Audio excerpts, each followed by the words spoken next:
Yes, and as I was mentioning about hitting jaws and cannon into reds, it nearly happened there.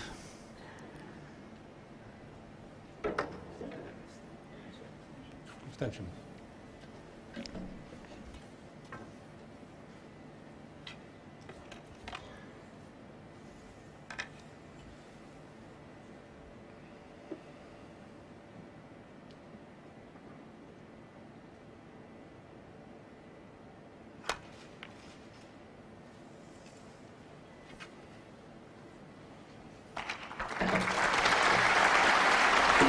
Yes, well played. Virtually forcing Ding into playing safety shot off these reds now, so has to be careful here.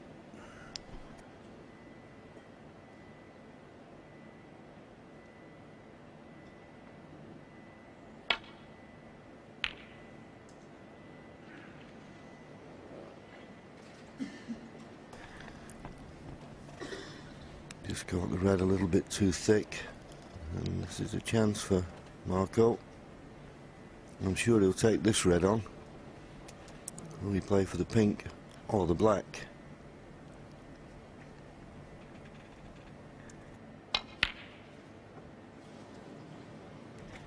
Play for the pink, but boy, he was a long way away with that red.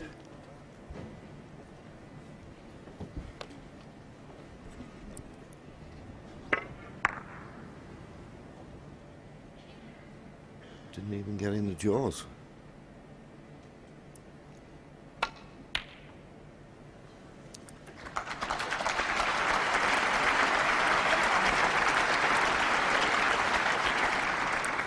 Good snooker. I didn't think it was going to be much of a problem to hit this. There's that cluster of 4 behind the black. He should be able to avoid the red that's in the open on the left. Oh, it's pacey and he's too narrow, is he? Well, he hits it, but what a careless shot that was. John, why has he played it that way? Surely twice across the table, coming in the other angle for the reds on the right-hand side is the shot to play. You can't leave one.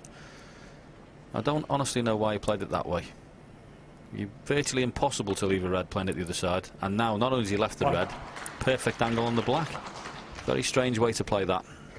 Yeah, and well, he did hit the red, but so you could say he just hit it much too hard. But as you say, the way he went was very risky, and it could cost him here.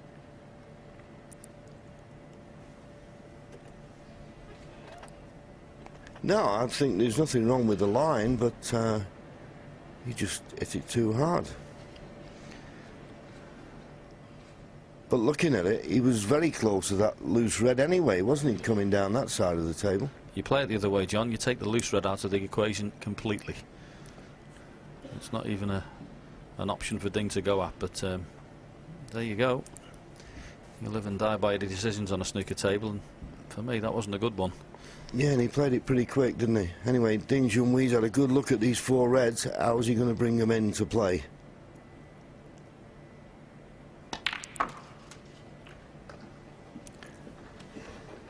Well, he decided to go into them with pace.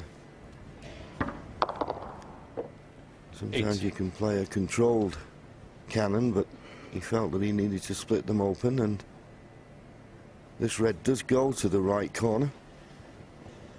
So it's pretty good. He's just 5 points behind.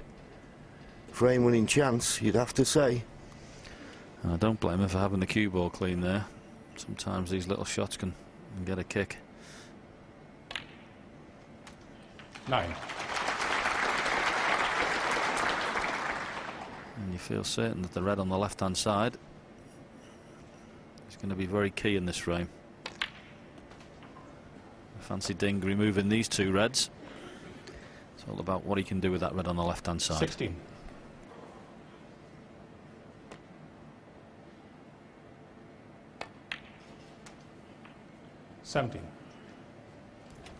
Maybe would have liked to have been a little bit further up the table. I think he's come straight enough on this black.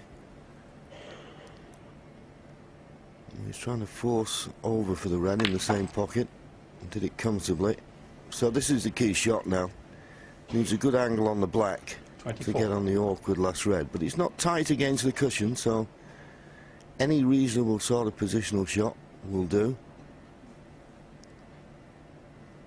And play for the black in the same pocket as the red. 25. It's always nice if you've got the red you're trying to get on in your eye line, but I don't know. He's not absolutely inch perfect on this black. Good cueing needed.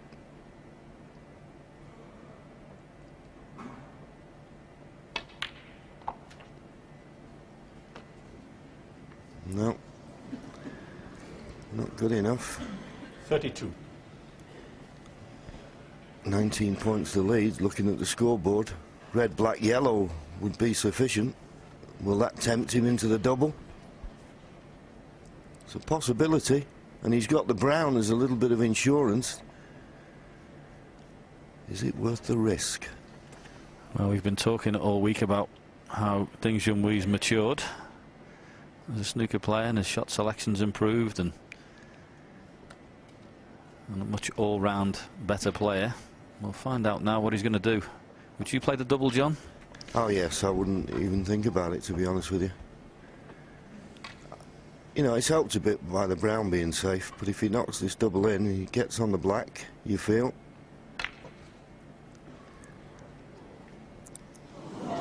Close. Wait, 32. Yes, can't blame him. And he played it pretty well as well, didn't he? Played at a pace to keep position, but also where the red's finished, he'll be happy with.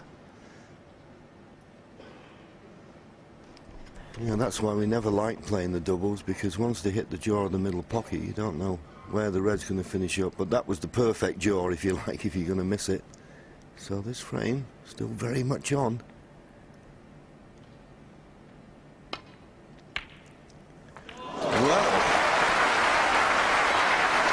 I didn't expect him to play the pot.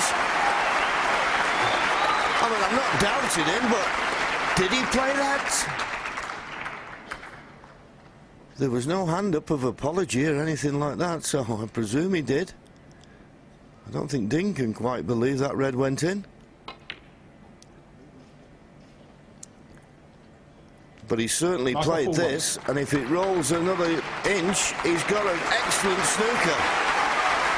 Fabulous shot. And of course the key to that shot, John, was he brought the brown into play. Yes, and brought it into play right in the middle of the table. Great shot that was. Very well thought out.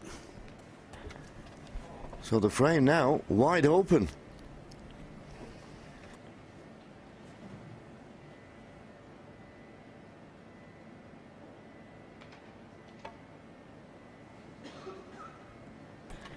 Long way away. Oh, and a miss. Marco full. That is the problem with this shot.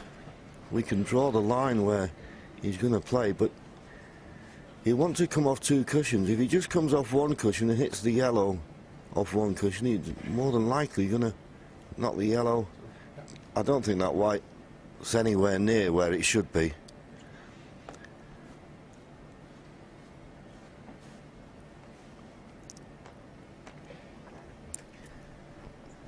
Yes, I agree with you, John. That's not in the right place there. It just makes such a difference, doesn't it? Particularly when you're trying to slide off a cushion and make it two cushions, and you can see how close he's got to get to that corner pocket.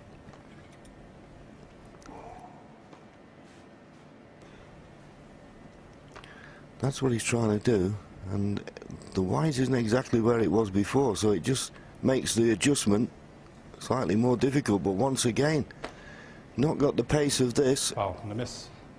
Marco full.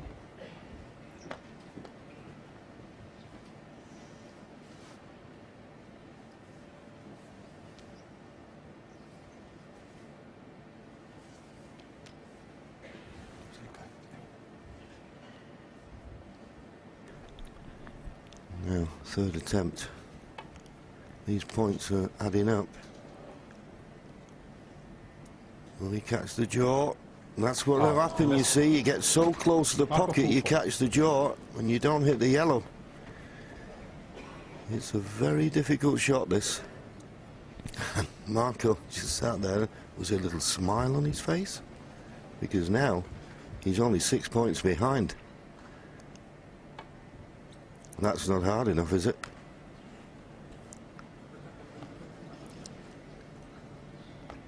Foul and a miss. Marco full.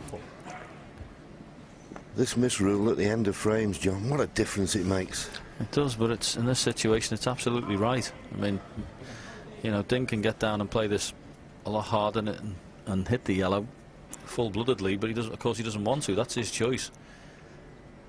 And he doesn't want to hit the cushion and miss the yellow, otherwise he'll leave it on. He'll leave it on. Foul and a miss. Marco full. And that's what he was frightened of from the word go.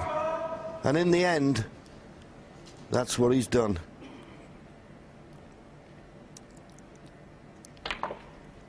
That makes the points level. Marco Fu, to win his third frame of the evening, now needs green, brown, blue and the pink. Yes, green to brown, no problem. And the blue over on that side cushion shouldn't be either, with Marco being right-handed. Yeah, sorry, John, my mistake, of course, with that many fouls being given away.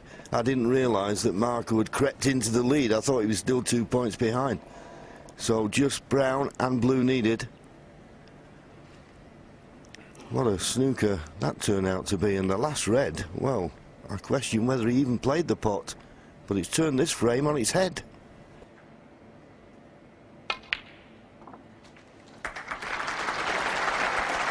The one place you didn't want to finish, close to the cushion, playing the blue into a blind pocket. Yes, and more importantly, close to the blue. At least if you're further down the table. I always felt as if you could see the angle a little better. When they're close like this, it's very difficult to work out. Oh, this is a big shot. You just feel that he's going to take it on, but it's missable. A lot of hard work's gone into this frame.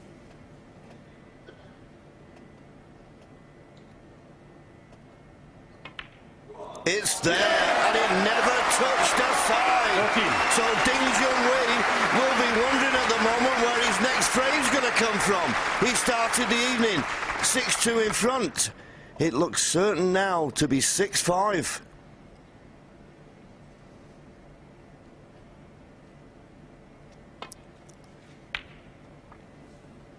Didn't bother with the pink. Ding Junhui will come back to the table, obviously. Just needing the one snooker, 16 points. The difference, 13 left on the table.